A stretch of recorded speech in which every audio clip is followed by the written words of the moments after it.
Welcome back to the Hoops Temple podcast. Y'all know me, Nathan Schwartz, and joining me from Sacramento, Aaron Schroeder. Good to see you, Nate. I was here like 3 hours ago. We just recorded another podcast. We're a machine of basketball information. Like the world can't handle us. Listen, this pod's not dropping for like 2 weeks after the last pod that we just recorded. So I was like, all right, I'm going to change my shirt. We're going to change up the appearance. I'll go take a shower, clean up. So that way, like, we can try to play this off as an entirely different day. But you've blown the ruse from the get-go. Nah, we were here earlier. It's 2:30 Pacific time. We did another one at 10 Pacific time. I did change my shirt for continuity's sake. I wouldn't. See? Maybe, yeah. I tried to. I guess it wouldn't be for lack of continuity because I'm trying to act like this didn't happen later in the day. Well, one of the reasons why this is going to be so delayed is because we haven't dropped small forwards yet. So that will drop, and this will drop. And yeah, we are back to rank the 51st through 71st greatest power forwards of all time. Let's fucking go, Nate. Let's go. Where's your energy? Top 75 small forwards. You ever want to talk about? We already did Dan Roundfield. You're going to talk about Happy Harrison and Kenyon Martin, Otis Thorpe. This is the podcast for you, man. This is the pod. Yeah. If you're going to build a top 300, you got to do this first. So yeah. This is the fun part. I will say I like the power forward grouping a lot better than the shooting guard grouping at this stage. So, sure, that position keeps getting bleaker. This one, I think we at least have one more round of like good quality players. Oh, sure. I'm interested to see who you did not send me because I get all these names from you unless I think of somebody. So if there's usually someone I'm missing, and it's your fault. I just want to let the listeners know that if I forgot someone, it's not because I don't know ball. It's because Nate is trying to sabotage me. I could send you a greater list, but like, I feel like I'm sending you pretty deep cuts unless I actually only have 76 guys. Oh, well. So I have one guy missing the cut. So I'm curious to see where we land, but you have to lead the way on some of the extras if we do have it. Well, if I gotta lead the back half, you want to start us off then? Sure thing. My very first guy is Vin Baker. 4-time All-Star, 2-time All-NBA. In those 4 All-Star seasons, 95, 96, 97, and 98, he is 20 points a night on 10 boards, about 3 assists on 50% shooting. Leads the league in minutes in 1995, plays 82, 82, 82, and 78 games in that stretch. It's really going to struggle to find guys that have made even 2 All-Star teams at this point. 2 All-NBA teams is pretty impressive. I liked what Baker is able to bring. He's even picking up some all-defensive voting shares, which is nice, but an All-NBA second team in 1998, I think it's pretty good stuff. I'm curious what you think. So I had Vin quite a ways down here. Better than that, Vin is the highest remaining guy on the Matrix's awards kind of rankings. So I'm seeing what you're seeing there from the awards perspective. Some of the things that I didn't particularly care for with Vin is kind of the brevity of how long he is an impact player, because he does kind of get to fat Vin Baker relatively quickly, and age 29 he's dropped off significantly. The age 27 he's hurt, doesn't play a ton. We're really looking at like 4 good years. Sure, it's the 4 years, but how do we get to fat Vin Baker? It's him playing heavy minutes for Milwaukee and Seattle. I was going to say McDonald's. That's how we got there. Like 1998, Baker is 36 minutes a night, and that's a 61 to win Supersonics team. Obviously, Gary Payton's on that team, Detlef Schrempf, but he replaces Shawn Kemp pretty well. So you're looking at 4 years, 95 to 98, where he averages 19.7 points per game, basically 10 rebounds, almost 40 minutes a night. The guy that I've got at 51 goes from 2000 to 2012, averages 20 points per game, 8 rebounds, and 37 minutes a night. not quite as many awards or accolades. 2000 to 2012. You have Kenyon Yeah. Martin? No, I have No. Antoine Jameson. Anton Jameson. Get out of here, Nate. Listen, this is No, really? consistent Anton score Jameson?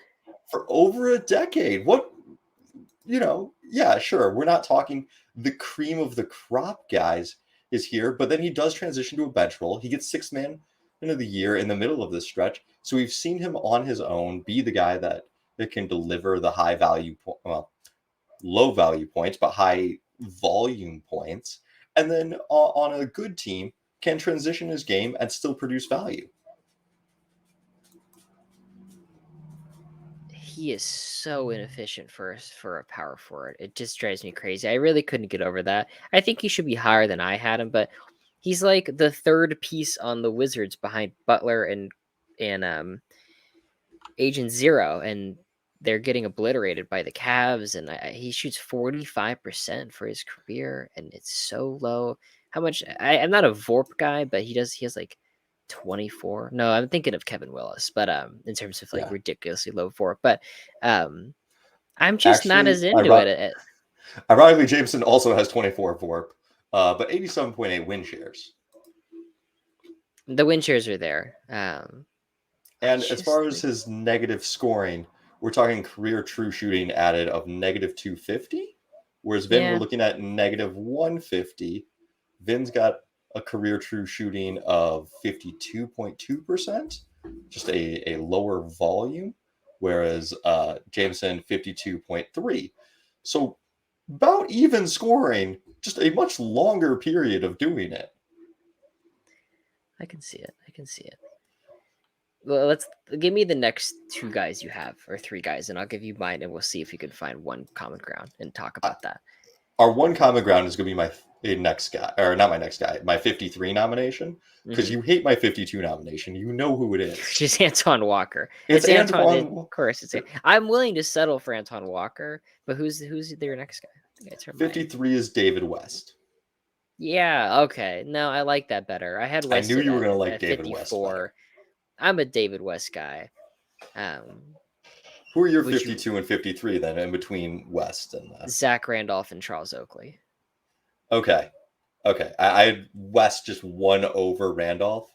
So if you want to give me your Zebo case, I'm up for switching them.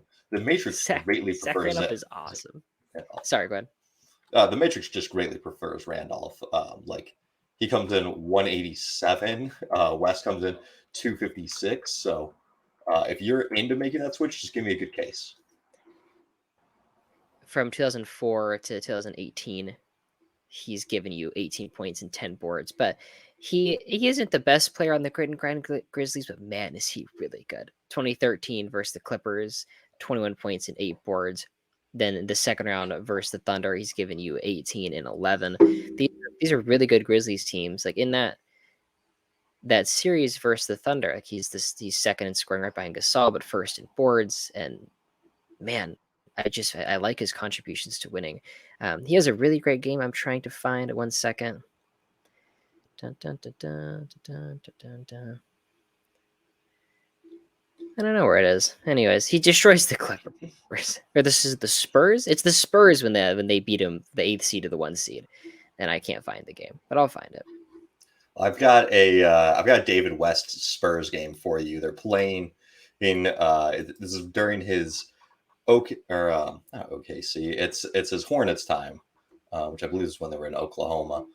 It's game 5, series tied 2-2. West delivers a 38-point, 14 board, 5 assist, 5 block game. It's one hell of a game. We forget about just how strong he was and how much he meant to both those Hornets and those Pacers teams. Like he's contributing to winning for quite some time. 1,000 career games played. He's the savvy veteran. Yeah, he barely plays with the Warriors for those 2 rings, but like his leadership and veteran presence, he can come in and have a couple of really good games when they need him. I'm sorry. I I totally talked agree. myself into David West. That's fine. We could do West. I do like West. I saw that Paul George said that he doesn't lift weights. He's just that strong naturally. There are some people like that. I Like, believe it. I believe that David West hasn't touched a weight. But I found the game 2011, game 6 versus the Spurs to close the one-seeded Spurs out. Zebo has a 17-point fourth quarter, which is kind of nuts, like against Duncan and all that. The Spurs themselves scored 25 points in the fourth, and Zebo scores 17 of the Grizzlies' 29 points in that fourth quarter. That's a big game. That's a really big game. You want to go to West and then Randolph and then Baker? don't try to sneak Baker in. And then like, Anton Jameson.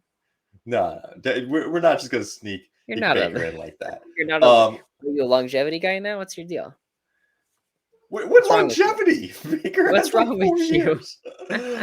I'm looking for special seasons so that you can find the Anton Jameson is like a fringe all-star like occasionally in his best to best years, but for those parties just like kind of a regular power forward. And like Vin Baker in 98 is like second team all NBA behind Grant Hill and Karl Malone, and he's that good. We'll get back to them, but I wanted to just read a couple things about Zach Randolph, what I had written down, and why I had him a little bit lower. Did you know he's 0-4 in game 7s? Really? Yeah. In 03, Portland versus Dallas, 37 minutes. It's only 14 points, 10 rebounds, goes 5 for 12 from the floor. Not a great game, but he is still +2. Memphis versus OKC, 38 minutes, 6 for 15, 17 points, 10 rebounds, -17 points in the like -17 plus minus.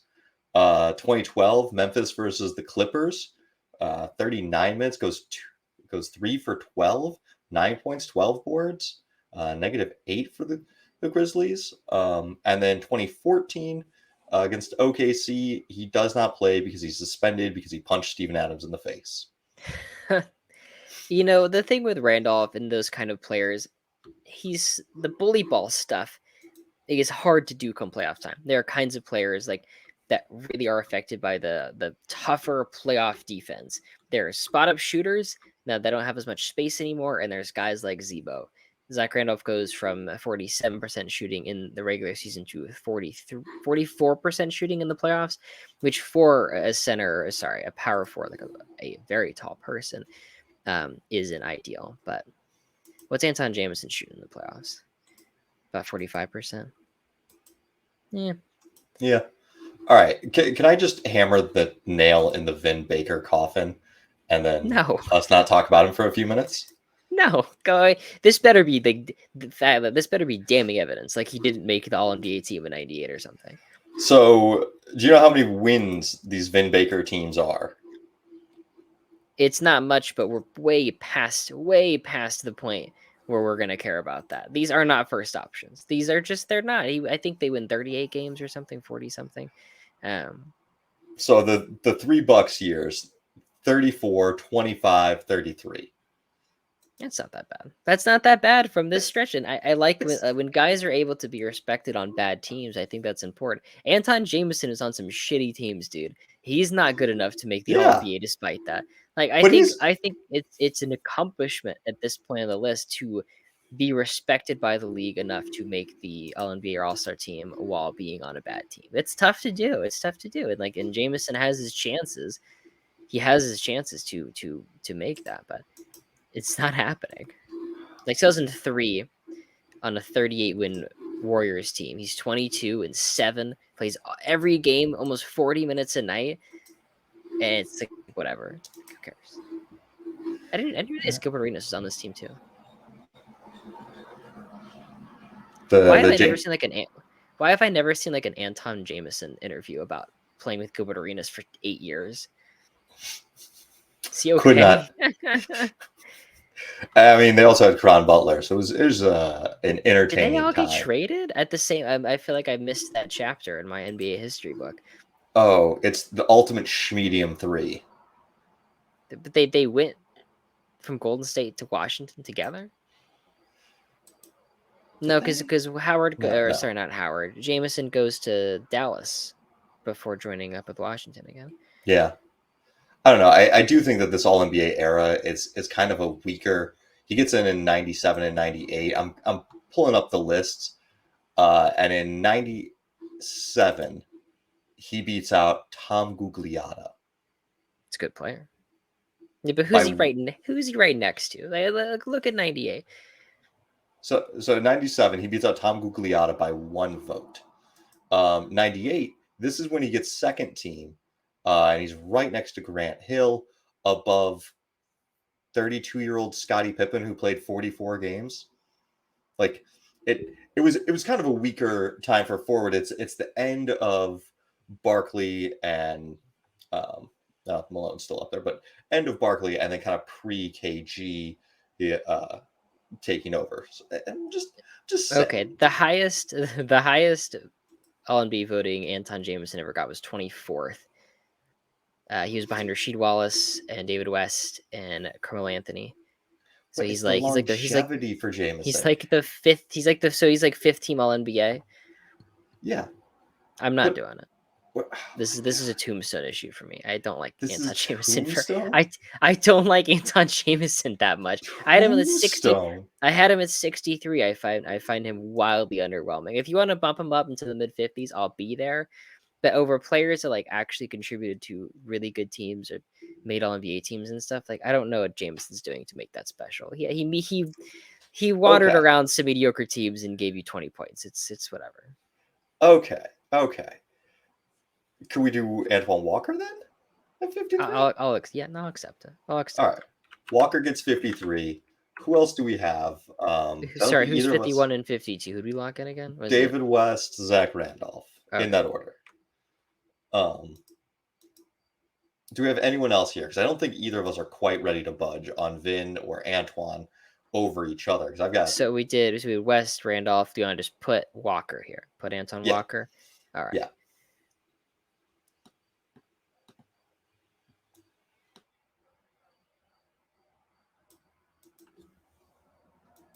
Who else do you have? I had Charles Oakley, one-time All-Star, two-time All-Defense. You're getting almost 1,300 games of 10 points and about 10 boards. But looking at where he goes, like he's a part of such great defenses. The Knicks from his 10 seasons in New York, and these are all really good defensive teams. Looking at that 94 finals run, in the first round 41 minutes, then 38, then 40 in the finals, 41 minutes again, and he's 16 and 14, 13 and 11, 14 and 10, 11 and 12. Like he has to be out there for this Knicks team, and he's putting up numbers. I just felt like that's pretty good. He played in 29 playoff series and 11 points and 10 boards, and great defense, and just hopped around from playoff team to playoff team, playing defense and grabbing boards. Yeah. No, I like it. I had him and I had another Nick, although he's not quite as good with the Nick. It's Anthony Mason in here. Mason, another All NBA forward. I know how much you like those All NBA teams. But yeah, I think Oakley is a good choice. Is here. So Oak at 54 also has a good stint with Chicago. That's kind of underrated. Oh, sure. You know, Horace Grant gets in there, and I think you probably could have run those 3 Bulls titles with Oakley instead of Grant, although that's not to take anything away from what Grant does. It's just I agree. They're both really good. They both got in there. They rebounded.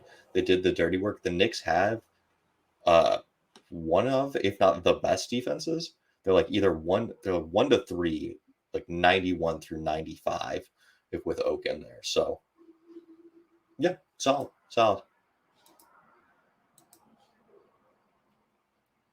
What are your thoughts on Antonio McDyess or Paul Millsap? Interesting. I'd like to hear the McDyess argument. I had him quite a ways away. I mean, these guys are all so close, but I didn't see much from McDyess that I liked. It felt like it was even much briefer than anything Baker did, and he blows his knee out pretty quickly. He does, but then he kind of has the second act revival, where he contributes to winning. And I know it's kind of the balance of like how much do you want the guy to be the star versus how much do you want him to contribute. And he's coming off the bench for the Pistons teams that make it was like 5 straight Eastern Conference Finals. But he's a really big off the bench piece of that. He's probably maybe the 6th or 7th most important in piece. He maintains the defensive intensity when Ben Wallace or Rasheed Wallace goes to the bench, and so it doesn't quite show up in the numbers. We're looking at like 8 points and 7 boards most of those years, but the level of play, the on off, the defensive impact, I think is still really high. I just don't see enough in those Pistons years to warrant this high. It's like 20-something minutes a game, like low 20s. I think he should be on this list, and I only have 76 guys, so it's not like I can mince much. Only one guy is gonna miss the cut, unfortunately. How about I gave you more than 26 guys for this, didn't I? I don't think you did. I never had You it. didn't get Keith Van Horn and Antonio Davis and Tristan Thompson and Tristan Thompson. Maybe I don't need that. Maybe I actually did okay. I had Rudy LaRusso next. If you're still so mad about Baker, I had Rudy over Vin, so okay. Talk to me. I'll give a little bit. 5-time All-Star, 1-time All-Defense. Great nicknames. Deuce, the Ivy Leaguer with muscles, just beautiful. Honey Boy, Musty, Brutus, and Roughhouse Rudy. Power forward and small forward at 6'7". Played from 1960 to 69. He retires age 31 after making the All-Star team and the All-Defensive team. But these Warriors teams, like that's a 41-win Warriors team. The 68's 43. And he's playing right next to Thurmond, and they're a really good defensive team because of that. This team falls apart. Holy shit! What happened in this year? So he has a stretch where he's probably the 3rd best Laker, behind West and Baylor, and it is kind of like this. We really need something better to compete with Boston's big front line, but. Mm-hmm. This team, I'm trying to figure out what happened to the 68 Warriors. Do you know? I think maybe Thurmond gets no. Maybe Thurmond gets hurt. No, I don't think that's right either. It Sorry, might be. My cat Honestly. was trying to eat something, and that he shouldn't. Had to yell at him. I think it is Thurmond really quickly because this team is 27-12. At one point, they finished 43-39. Yeah. Anyways, so the brief retirement was that the Lakers traded him to the Pistons, and he said, "I do not want to leave California. I would rather retire than go to California." And then he comes back with the San Francisco Warriors in 68, 69, All-Star both those years. Makes all defensive second team the first year that they have the award, which is when he's kind of older and closer to that retirement peak. So we're probably looking at several more all defensive awards. I can get there. Yeah, I had him down at 58, so 55. Not a compromise. You owe me after this Baker shit. Okay. Do you want to do Baker here and then no? Jameson? Then why would I? What would I negotiate with? If I give up Baker now, then I have no leverage. Yeah, sure. Let's do LaRusso and then Baker and then Jameson. Good. Yeah, at some point we just got to get guys off the board so we don't keep talking about them, and we can come back and revisit them in future states, in late texts and whatnot. All right. So now we have David West, Zach Randolph, Antoine Walker, Charles Oakley, Rudy LaRusso, Vin Baker, Antoine Jameson, Paul Millsap. I'm kind of interested. He goes from Utah to Atlanta and has some really good years there. I had Kenny Martin next. I liked the finals runs, playing like 38 minutes a game, like 19 points and 9 boards. I just feel like that was really cool for Millsap. I don't really see that. He kind of joins, he hops over from the West to a much weaker Eastern Conference. All of a sudden, dude's magically an all-star. It's the Paul Millsap exchange. Mm-hmm. And so I try not to get too into those all-star appearances and just see like what are the quality of these teams. The 2016 Hawks are obviously very, very good. Would you rather Martin or Paul Millsap? Martin did not make my list. He Whoa, didn't hit my top 75. that's insanity. What's wrong with you? So, What? top points per game, under 17. He has technically one He is season with 10 rebounds per he's game. literally a defense. We have Charles Oakley up here, and we're going to talk about points per game. Well, so here's the thing. Kenyon Martin's not that great at defense. Like Oh, I know. Oakley is a insane rebounder and a top defensive player. Martin's okay on defense. He gets the votes, but like Is this he's because not you as watched good. the 02 finals? This is because you watched the O2 finals and you saw I Shaq destroy him, and you're on your Laker high horse. Is this true? I no, I haven't watched the O2 finals in such a long time that I wouldn't base it on that. It's more based on just the overall body of his career, where he's getting set up by Steve Nash or not, Jason Kidd, and is still like a true shooting negative player. Like he's in an incredibly fluid offense, being set up by one of the greatest point guards of all time, and still just can't attack the rim that well. Well, it's Except still for they're not a good offense. Those teams were bad on offense. They're bottom 10 yeah offenses. You know because what of they were really? him. Do you know what they were really good at though? Defense. Defense. They made the finals twice off of defense. Like I'll just throw out some playoff series at you. First round 0-3 versus Milwaukee, 22-10. Second round versus Boston, a sweep, 20-8.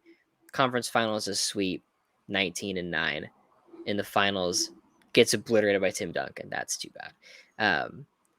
In the 0-4 first round versus the Knicks, 23-14 on 65% shooting. Like you can find really nice playoff series from Martin, and we know he's bringing good defense because the Knicks are really good on defense. And if you deny that, you're insane. Like 2002, they are the best defense in the league, and the 17th best offense. 2003, the best defense in the league, and the 18th best offense out of 29 teams. So Martin is such a huge part of that, and you're out of your mind. Can you make your list at all? Are you okay? Yeah. Do I need to send somebody? Do I need to call like emergency services to your house? No, there's just like a lot more good power forwards that Yeah, I either have a do it wellness check. longer or do Yeah, it my friend better. Nathan Schwartz is. I think he's having a stroke. Like I would just so much rather have Otis Thorpe, who also plays on some amazing defenses, is a very big part of them. Sure. A better Like, scorer or better rebounder. Like who's your 75th guy? my 75th guy, Juwan Howard. You're out of your mind. You're out of your mind. Juwan Howard is Anton Jameson, but worse. But worse. Yes, that's Okay. why I have Antoine Jameson like 25 spots above. I wasn't high that's on how Jameson ranking goes. either. Okay, so let's move on. Let's do Millsap and be happy about it. All right. Did we even get to give Millsap his true love? Millsap peaks 11-17 between the Jazz and the Hawks, averaging 17 points, 8 rebounds, 3 assists, a steal and a half, and a block and a half. He's one of those few guys that does both the steal and the block. You want to talk about actual good defense?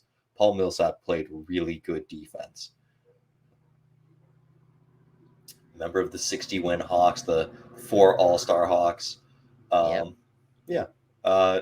Actual positive true shooting added, which it's just so weird that so many guys that we've talked about are negative in that thus far. And You can't be almost too 100 harsh on career win that. shares. The No, era, the early 2000s, and like really gave you some bad shooting numbers. I think we actually really messed up on Jermaine O'Neal, by the way. We'll talk about that when we have the chance. Because we banged on him for his bad field goal percentage numbers. But go look at the Pacers series, like in the early 2000s, and even like the Nets series. Like the teams are literally shooting like 38%, like as a team. And so for someone to shoot 42%, it's like, oh my God, how could they? But I actually think it was fine. Who's your next guy after Millsap? So I just kind of have a cluster here of Anthony Mason, Antonio McDyess, Otis Thorpe, and Bill Bridges. I had Thorpe. So of those guys, I had Thorpe. I like Thorpe. But I miss Bill Bridges. 100% cinched that name. You did not know. Don't have it. Come on. Lied to me. Thorpe. Did you send me? I don't think you did. I'm gonna go through our messages. Thorpe is one of the guys with the longest NBA careers. He takes over for Hakeem in '91 You when he's did. out. 6 seasons, 87 to 92, averaging 18 points, 10 rebounds, and a half a block. Got some cars behind you. You all right? Yeah, it's Michigan. Everyone wants to drive their muscle cars. Gotcha. I was gonna mention you did. So what happened is you sent me. After we did the top 25, you sent me the next 50 or so guys, and then of those guys, after the top 50, I got rid of everyone who didn't make it, and then you sent me the next guys, leaving a huge gap of guys who didn't make the top 25 and didn't make the top 50. You know what I'm saying? Like there's some names missing, so that's I sent you additional. Okay. Yeah. So you sent me all these names, but I only kept so many after the top 50. Well, that's on you. That's on me. That's just on me. So what are we talking about? We're talking about Bill Bridges here. Yeah. From 63 to 75, played for the Hawks, 76ers, Lakers, 3-time All-Star, 2-time All-Defense. He gets a ring in 75, but it doesn't count for much. He only plays 10 minutes a night. 4 peak seasons from 67 to 70. Here we're looking at basically 15 rebounds and 15 assists. All 6 seasons, he's between 4th and 8th in rebounds per game. Known for stingy defense and rebounding. Currently 32nd all-time in combined playoffs and regular season rebounds, and has the Bill Bridges Rebounding Award at Kansas named after him. That's pretty badass. It I can't deny. Bridges has some wow rebounding numbers from like the late 60s or the 60s into the 70s, and that's always pretty cool. And I think I didn't really do my research given that he's missing from my list. I'm looking at the list right now. There are some guys that I don't have, like Paul Silas. I don't think I had written down, and he's got to be on here. I'm sorry. I think Paul. No, I think we moved him to center. Yeah. No, I think he made it. Yeah, Silas was in the top. That's James Silas. Paul Silas in the top 50. Okay. No wonder he's such a good name. Did David Lee make it? Nope, David Lee is still on here. Okay.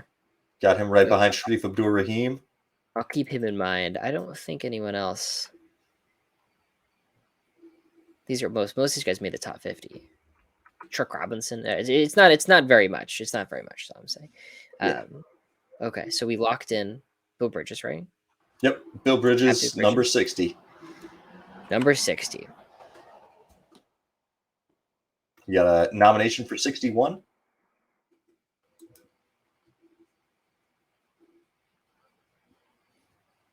I think we should do Otis Thorpe. I think Thorpe is the right call. We just did Thorpe at 59. Okay. Well, who am I missing? Oh, I put in Kenyon Martin because you ate me 1 second. I could be talked into Kenyon, but I wanted. There's a couple other guys that I think need to be here before Kenyon.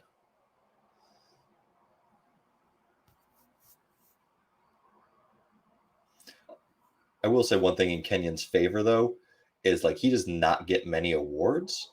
Forwards were stacked in that time period. Although I will say they were also more stacked in the West, so he still probably should have gotten some All-Star nods, but like he's not getting All NBA in the early 2000s with Garnett, Duncan, Weber, Sheed. He'd playing as well as like the forward spots were stacked, and they also kind of fudge the centers to get more centers into the All NBA. It's like there's a year that Ben Wallace doesn't play a lick of forward and makes it as a forward. So All NBA was really hard to make in those early 2000s. Did we have Tom Gola he's on my list for some reason. He's just very much not. He's not. That was a typo when I sent you over the list way back in the day. Yeah. Did he make our shooting list? Yes. Point guard list. He did. No, on our shooting guard list. He's on the point guard list. He's on the shooting guard list. Don't lie to me. I'm looking at it. All right. Okay. I've sorted through it all.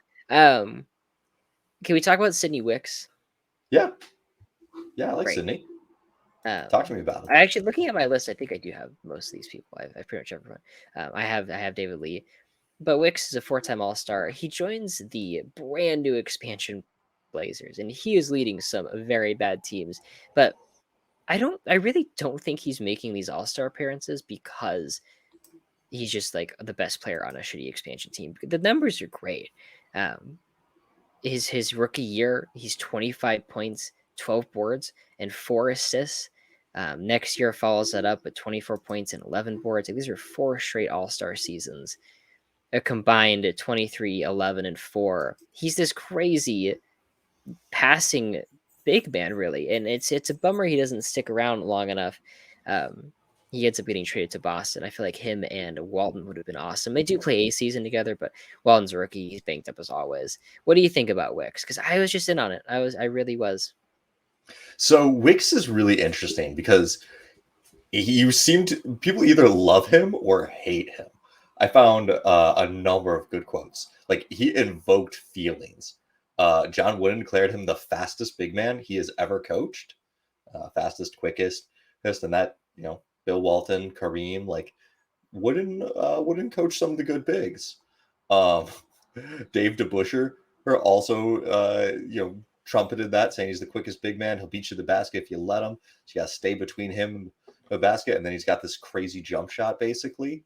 So like a mid-range or long-range pull-up could have potentially had some 3-point range if he had worked at it more. But then you'll also find some other people, like the New Orleans executive Barry Mendelson, saying Wicks thinks he's a superstar, but as far as I'm concerned, he's not half the player Pete Maravich is, or half the human being anyone on the New Orleans team is. Nate, I'm gonna take a swing at things. I'm gonna say that's kind of fucking racist. I'm gonna say really racist, dude. Oh my god, yeah. No, there were some stuff that people didn't. Who's the Boondocks character? Uncle Ruckus? It just I saw a clip of like some guy playing the Uncle Ruckus character on a podcast with Snoop Dogg, talking about how he hasn't watched basketball since Pistol Pete Maravich. That just reminds me of that. All right, that's pretty racist. Yeah. I think my favorite thing about Wicks is the Blazers got him with the second pick because they paid the Cavs $2,500 or $250,000, third time's a charm, to not take him. Like, I just think that's awesome. That like that there's value right there. Like, this guy is so insanely good. Please don't draft him. The Dallas Chaparrals also drafted him in the ABA draft as well. I think we would have him higher if it wasn't during that NBA ABA split. And I think he's also like a good person to look at. Whenever I discuss the NBA ABA, people always ask, like, how much worse is the ABA? And it's worse, almost as good at the very end. But one of the big things is, like, the NBA, you also get some inflation too, because, like, you see him 72 through 76 split. He's 22 points per game, 10 rebounds. Immediately after the split, age 27 through 29, we'll keep it, kind of short, 12.8 points, 8 rebounds. Like his numbers just fall off dramatically post that merger and post the influx of talent. So if he put up the same numbers in the 80s, probably have him higher. But yeah. Do you want to put him right here? Great. Yeah. I will also just to say, in the slight defense of that not being that as racist as we might think, the New Orleans team that the owner's talking about had Marvin Barnes on it. Yeah, you got to be pretty lenient on that one. Well, and when you're saying that he is not as good as any human being on the team, that includes Marvin Barnes. Man, what did Sidney Wicks do to piss that guy off? I don't know. Oh, but yeah, he was also known as Scowlin' Cindy. So just an interesting historical look that people felt things about this man. And it is either glowing praise or it is, I do not like this man. All right. All right. I haven't nominated a guy for a while. You're still not in for Mason or McDice, are you? How do you feel about Danny Manning? I could get behind Danny Manning, although Excellent. I'm interested in if you want to do Mason and McDice, now's the time to do it. I don't want to push back your nominations too far. I mean, in this cluster, everyone's really close. So I'm happier to try to find something that we have consensus on. Hmm. Uh, I think D- that makes for a stronger list. There is another name in here that I also kind of want to get your vibe checked on, what you got? and that is Lamar Odom. Okay, I had him at 69. So I'm not quite there yet, Okay. but I think he should be on the list. I think he's super talented. Um, Of the guys left in the Matrix, well, everyone's left in the Matrix. He has the highest remaining statistical category of anyone really, left. that's interesting. Yeah. And it's kind of the balance, the fact that he does all three things. He scores, he rebounds, and he play makes, which are kind of the three tent poles of NBA stats. He is average true shooting, above average for most of his career. The last couple of years tank him down to just about average, but he could run your offense, he could score a little, and he could play pretty solid defense, rebound when needed to. Um, Contributes at a high level to championship teams. I think that there is potential. If he hadn't gone to LA, that he develops into an all star or on another team that's Really, got less ball dominant. really, Yeah, no. He had so much. He had a lot of opportunity to develop on his own. Like he's on the Clippers and he's on the Heat. you want to talk about developmental opportunities? And you say he's on the Clippers. He's on the. I Um, mean, there's a place that maybe you're not developing good habits, but you're definitely getting to shoot the ball a ton, do whatever you well, want. so 04 with Miami, that's his age 24 season, 17 points, 9.7 rebounds, and 4 assists. You want to tell me that he sticks it out with Miami and him and Wade, he doesn't become that second all star? Like, that is. I don't know. I'm not sure. You know who did become an All Star is David Lee, David Lee and did become an all star. All NBA player. David Lee is so tricky because he is like the symbol of the modern NBA coming to fruition. He has to be tossed to the side to allow the Warriors to blossom into the 3-point shooting switchable monster that they are. But in 2013, for a pretty good Warriors team, he's 18 and 11 and makes the All NBA team. And it's like he's one of the best players in the league, but in 3 years he's cooked. He's done. Like it's over because that skill set, that back to the back stuff, like rebounding bigs that don't defend the rim very well, are just gone. But we can't let that affect our rankings too much because while that before that had happened, he still was important and effective. Yeah, I mean, there was a time where it was like, hey, we're going to have our big three: Clay, Steph, and David Lee. Mm-hmm. It From didn't. yeah, I mean, it didn't end up happening, but like 2013, he's still an all star, and Draymond has gone on and talked really glowingly about how Lee was willing to sacrifice and encouraged him, pushed him all the way, even when he took over the starting spot, and how much that mentorship meant. It's feeding into my theory that Draymond's going to go to the bench this next year because he's been talking about that a lot lately. So I could get with Lee there. I like what I'm Lee into it. brings. I From think. '08 to 2014, he was 18 points and 11 boards at 3 assists. Production. Mhm. Production, not quite contribution to winning yet, but the right mindset to contribute to winning. I think that you lose your starting spot, you could definitely sulk, you could derail chemistry, and instead he just keeps pushing in the team forward. Okay. Can I just get a pulse on Josh Smith? Where's your head at? Not on my list. Not on your list? Okay. Not on my list. I And that like I folded. I folded and I put him on my list.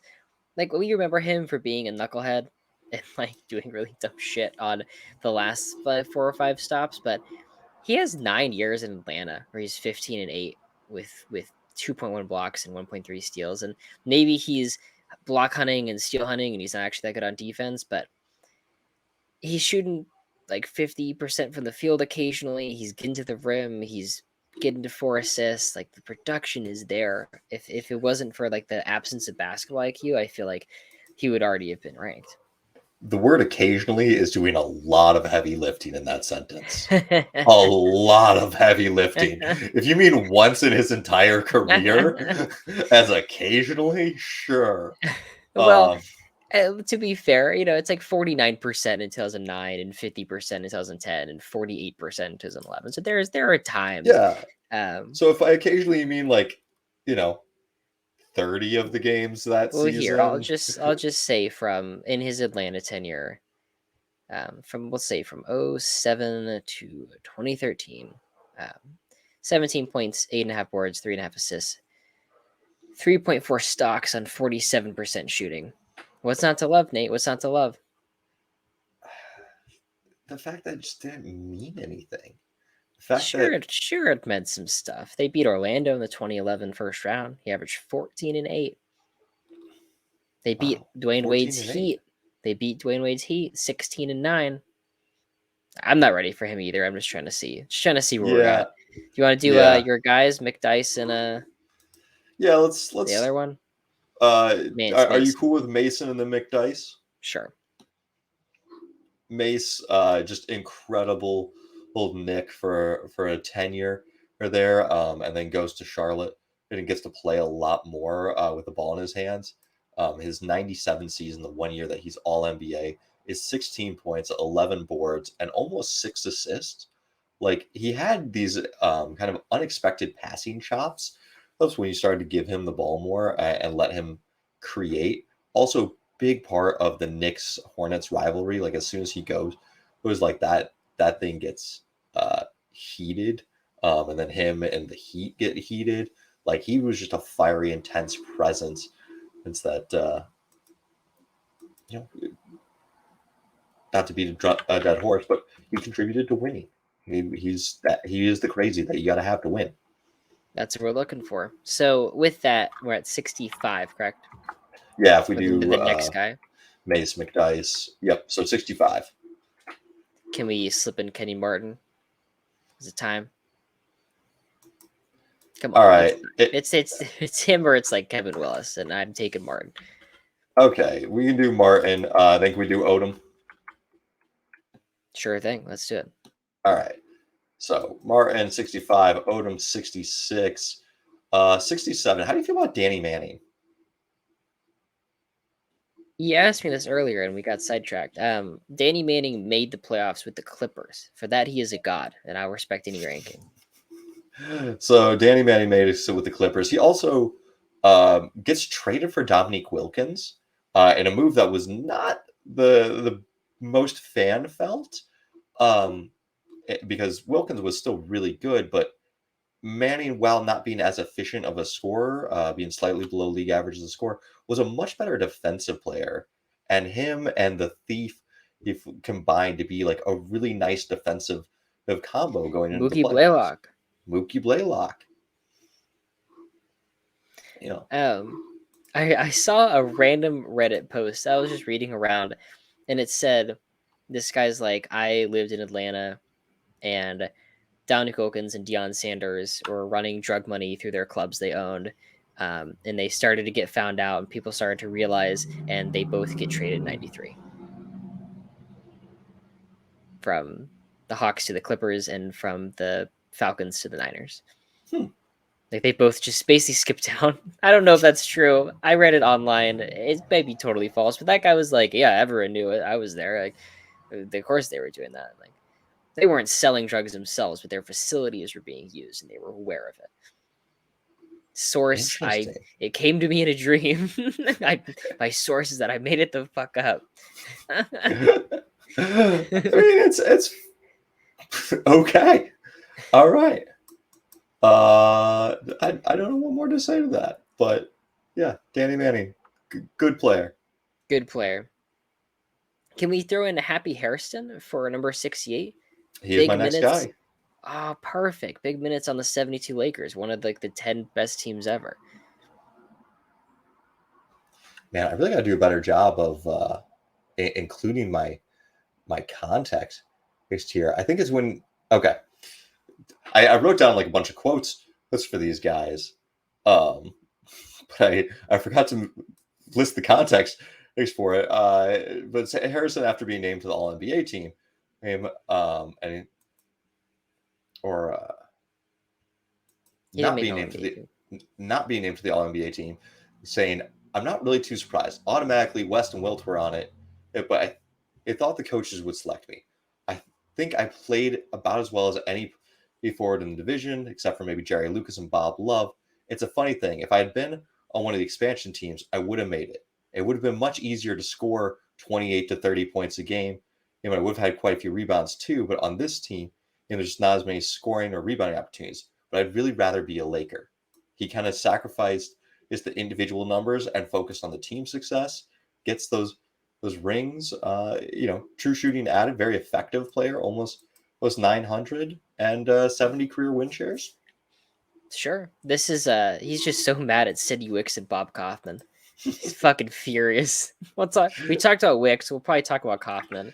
Yeah, I think that's fair. He's like, listen, if I was in their situation, I would have had that same thing happen to me. And it's like, well, yeah, probably, possibly. And like, that's why we're not separating you guys out that much. We can look at it and see, putting up lesser numbers on championship team is probably the same as putting up better numbers on a worse team. Like, yeah, we know what you do, Happy. Chill. Okay, my next guy is Truck Robinson. He's my next guy too. Man, we're just on fire. It's 1978, first team All NBA, eighth in MVP shares. 23 points per game, 15.7 boards per game. That's a league high. 44.4 minutes per game. That's a league high. All impressive stuff. Makes him their All-Star team for the Suns as well in 1981. Man, I do not know where I was going with this notes. Oh, okay. I have a note that just says mullet. I think it's supposed to say bullets about his bullets tenure. But I'm like, did Truck have a mullet? What the fuck was I doing when I was making this? Yeah. Led the league in rebound 78, All NBA first team. First team, post-merger, first team. And the guy he beats out is Elvin Hayes, who had a fine season, plays 81 games. So it's not like there's like, this fluky, I forget which guard gets in over Oscar or Jerry West one year to the first team, but it's like West played half the season or Oscar played half. Like, hey, he beat out Elvin Hayes one year. It's only 1 year, but I'll take a little 70s basketball. Are we looking at the same? I don't see that. Truck? 1978 All-NBA teams, he beats out Walter Davis and Maurice Lucas. But he also is the highest vote-getting forward above Dr. J, which that's something. Where are my photos?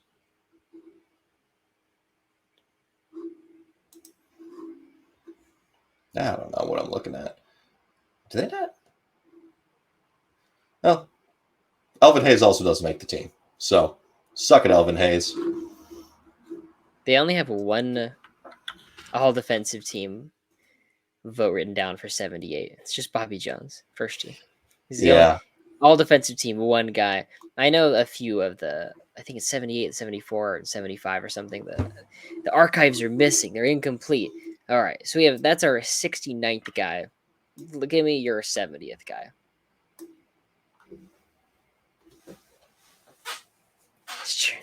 Sharif Abdur-Rahim. We are. I think we're ready. We are in the depths of awful teams with good numbers. We're talking Juwan Howard. We're talking Bob Kaufman. We're talking Christian Laettner, Sharif Abdur-Rahim. Just truly meaningless stats, although a very fun player to watch.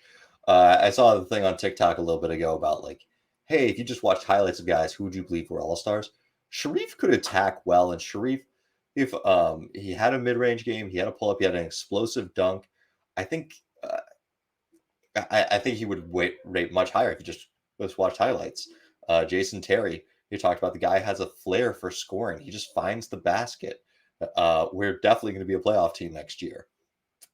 Newsflash, they were not a playoff team next year. But yeah, he was very high on Sharif. Sharif is drafted to the Grizzlies, the 3rd overall pick. I do not. I hear someone vacuuming. It's my week to vacuum the house. It's a good day, Nate. Someone's taken over. Thank Nice. God. I think my brother forgot that it's my week to vacuum. Let's fucking go, dude. Make up for it later.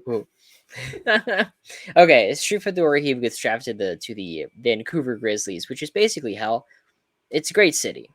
Not a good team. Not a good basketball team. I would vote in a heartbeat to put a team back in Vancouver. But not that kind of team. Get a better team next time. Try again. I mean, I'd vote to put a team there. I don't know that I'd go there to play for that team. Like, I know it's beautiful. Actually, a lot of my favorite shows were shot in Vancouver. So, although they're all sci-fi and supposed to be taking place on alien planets, yeah, Sci-Fi Channel in Vancouver. Lots of good film deals. But the team just never quite came together. A lot of guys really didn't want to go there, and it kind of crumbled based on reputation before it ever had a chance to really get going. Bad. We're in a much better spot now. You know, Nate, our lives as basketball talking heads is going to get a lot easier when expansion happens. Not easier, but well, it is easier because in limited content, infinite content. I'll do an expansion draft every day until I die. So it's going to get worse when expansion actually happens because then we can't do this anymore. How cool is that? Like the modern age of basketball discourse has not seen expansion. Like we don't. Like we're gonna be talking about like the whole like expansion era in the league getting easier to win, and it's a whole new rhetoric that came from the '90s, and now we're here, we're doing it again. Yeah, but in 2019, the pre-expansion, that's way better. Raptors are the best team of all time. Why should be top 20? Well, this is when you forget that I'm actually older than you, and I live in waking deep fandom memory through the Bobcats, and like I remember trying to figure out who the Lakers were going to protect and let go, and who we might lose, and they snagged. Who did you guys lose? Kareem Rush, which really hurt me. Rush in 04 has one game which, if you asked, I don't know how old I was, 12, 13-year-old Nate versus today Nate, like how good this Kareem Rush game, I would be like, listen, it's Klay fucking Thompson just drilling threes right and left to close out Minnesota. It's actually, I'm pulling it up right now. It was 6 for 7, which in that time might as well have been Klay Thompson. That was 23s at that point. Holy shit. Yeah. And it's a 6-point game. It's a 6-point victory. And the entire rest of the series has 11 points. In this game, he drops 18 on 6 for 7 3-point shooting. So, yeah, I was really sad to lose Rush. So hurt. Okay, so we locked in Sharif. Can I just take a gamble and say we're going to lock in the next two guys? Is Bob Kaufman and Bob Boozer, the Bobs? Yeah, sure. I actually had Juwan Howard pulled up, but really, you made fun of my Juwan Howard. I made fun of it, but that was like at 55. This is 70. You asked me who my 75th guy was, and I told you Juwan Howard, and you're like, he's a worse version of Antoine James. I'm like, yes, he was. Okay, no, I think the thing with do you like Kaufman enough? Because I could get down with Boozer, but Kaufman does. It's Wicks, but it's worse. It's the teams are worse, and he's worse. I mean, they're both kind of in this same time and same lack of contributions to like good teams. I mean, Bob gets to Chicago, becomes a one-time All-Star. He's playing all right beforehand, and 14 points, 7-ish boards. But like, yeah, I think Kaufman just a little bit better. Gets the 3 All-Star appearances, 20 and 10. And for like 3 seasons, it's not much, but it's something.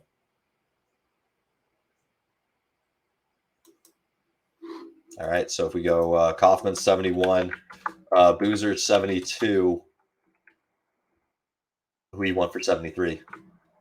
We get 3 more names. Who are your like 3 names that you want to have make this? Well, I remember I don't have it. I don't know if I have all the names you have at your disposal. I had Juwan Howard, Kevin Willis, and Josh Smith. All right. All right.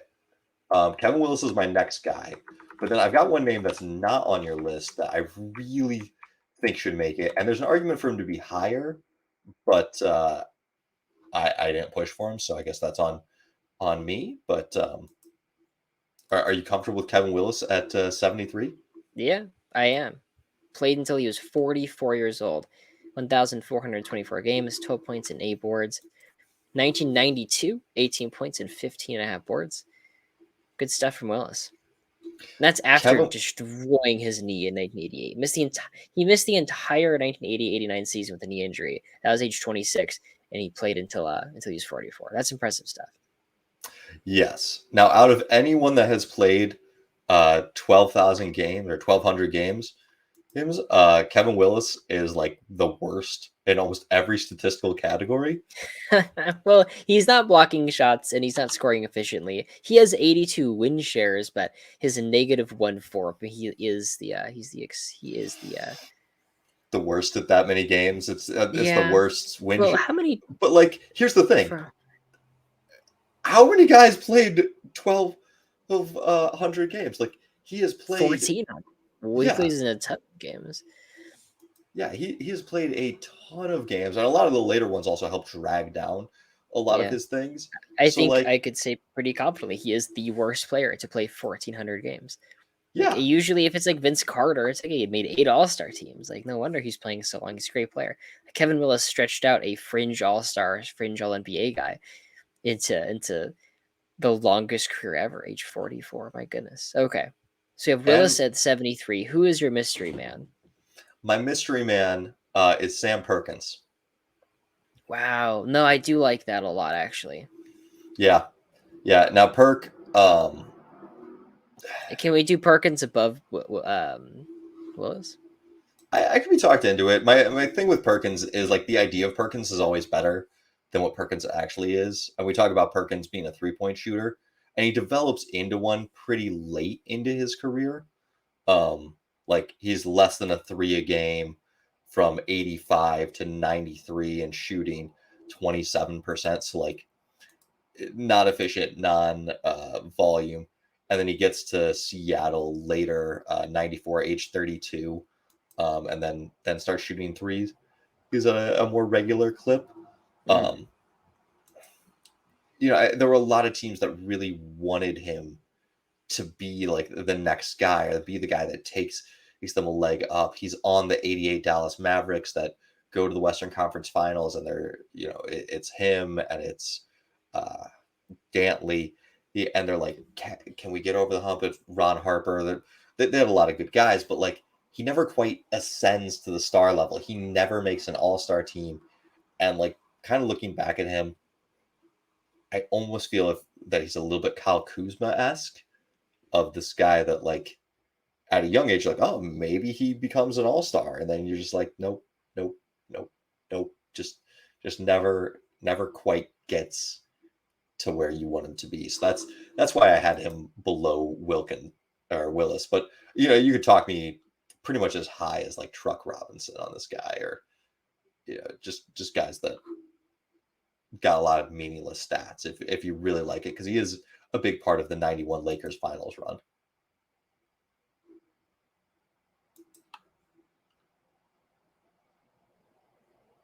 You're on mute. Whoops. I'm on mute. I'll throw the big number at you. 33 playoff series. 18 playoff series wins at 29 minutes per game and 11 points per game. He's contributing from age 23 to age 39 in the playoffs.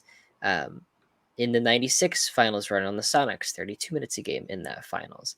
In the 93 conference finals against Phoenix and Seattle, 33 minutes per game. Like he's on these teams. 91 finals, 41 minutes per game in the finals. I've been a big minutes per game guy. Honestly, I feel like it's the last number that people mention. Like they want to talk about points and rebounds. I'm like, are they on the court? Mm-hmm. Are they even on the court? Like that matters so much to me in terms of this tier of player. Like, I just want to know if their team wants them out there. It's a important thing, especially seeing like we're past the superstar guys. We're past just the guys that we can compare multiple All NBAs, All Stars, MVP votes, and now we're like, all right, what exactly is your role? Where do you belong in this? Yeah. So how high do you want them? I want them. I think you're right. I think I want them. Behind Chuck Robinson, above Raheem. All right. Sorry, Sharif. I like you, my guy, but your numbers really just don't mean anything. They're good numbers, though. 20-8 They on are 15-win teams. Okay. Number 75. Give me a name, Nate. Throw it at me. John Beasley. Okay. Let me process that one real quick. Well, so my last two guys are him and Juwan Howard. So if you want to go with Juwan, the ABA guy. ABA guy. 69 All-Star MVP of the ABA. One of the potentially worst ABA games of all time, or worst All-Star game of all times. It sets the record with 94 free throw attempts. Could you imagine watching an All-Star game where they shoot 94 free throws? Doug Moe has a quote about how the NBA sucked and was not a good league, and he mentions that they don't try in the All-Star game. And I think that's what he's talking about. He's like, we played fucking hard. We fouled the shit of each other. I came here to win. Yeah, that they tried to do.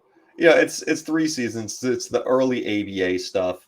He had gotten drafted to the NBA, but then didn't make it back in '66. So like, there could be a lot of just weak era ABA stuff, but I'm not overly thrilled with Juwan Howard either. So No, I'm down with Beasley now. In 1968, I have my top 10 players for each season thing. The statistical model, all the counting stats, all the advanced stats, mush them together. What do you get? Aaron Goodness scale. The Aaron Goodness scale, but it's a bunch of garbage. But it is pretty cool.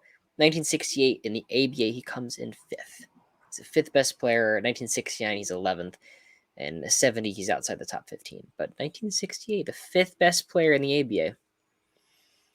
Probably not a top 20 player in the NBA, but like, no, it's a pretty harsh drop off. I actually want to talk to you about that sometime soon.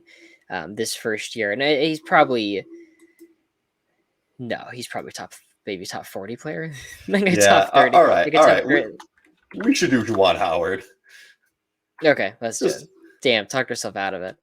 I mean, Howard is a guy who's not the peak of the NBA, not by any stretch of the imagination, but comes in, has some really early success in the 90s. He's with Washington, and then just plays for fucking ever. He's another 1,200 career games guy. And like, yeah, from 09 to 2013, he's kind of just Udonis Haslaming the situation. Like, just keep getting them checks, keep being there for veteran leadership. Got them checks though, man. Got them checks, though, and that's something. At 75, I think that's about as good as we're going to get. There are some other good power forwards left, guys like a Serge Ibaka or an Antonio Davis or a Keith Van Horn. Just I couldn't quite get the justification to have them this high. There's also Marvin Barnes, but once again, you've got like the briefest of ABA stints, and then kind of falls apart. And I should correct myself from earlier. I mentioned that he was on the New Orleans Buccaneers teams. He was not. He was St. Louis. I was just flat out wrong. ABA is tough to nail down. It's all right. I forgive you. Yeah. It's a whole other league. Whole cities and teams you got to memorize. All right. God. Would you like me to read the list, Nate? Yeah, let's do it. So, top 75 power forwards ever, 51 through 75. David West, Zach Randolph, Antoine Walker, Charles Oakley, Rudy LaRusso is 55. Vin Baker, Anton Jameson, Paul Millsap, Otis Thorpe, Bill Bridges is 60. Sidney Wicks, David Lee, Anthony Mason, Antonio McDyess, Kenyon Martin, Lamar Odom, Danny Manning, Happy Harrison, Chuck Robinson. 70 is Sam Perkins, Sharif Abdul-Rahim, Bob Kaufman, Bob Boozer, Kevin Willis, and Juwan Howard at number 75. Great work, Nate. It's worked. We've done it. Aaron, where can the people find you? Possible shares on TikTok and this podcast all the time. You can find me, Nate_HoopsTemple on TikTok, and you can email us, hoopstemple@gmail.com. We'd love to hear from you.